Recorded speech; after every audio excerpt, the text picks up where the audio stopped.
Hello everyone, welcome back to our channel. In today's video, I'm gonna show you how to access your Amazon photos. It's a very simple and easy process and I'm gonna guide you through how to do it. Let's get started. First of all, on your phone, launch the Amazon Shopping app. Once you're in the app, make sure that you are logged in with your account. After you are logged in, you will see this kind of interface. Now, in order to access your Amazon photos, you must have purchased at least one product from your Amazon account. Only after that you can access and upload your photos on Amazon. So how you can access it is you need to go to your profile section first. Here you can see the profile icon at the bottom, tap on it.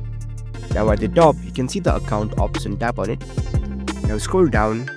Under the personalized content section you can see the profile option, tap on it. It says you don't have a profile yet, so in order to create a profile, as I said earlier, you need to at least make one purchase from your Amazon account. You can tap on this create content option. After you create your profile, you can upload reviews, you can post videos and photos. And also, in order to access your photos on your Amazon account, you can come to your profile and access it.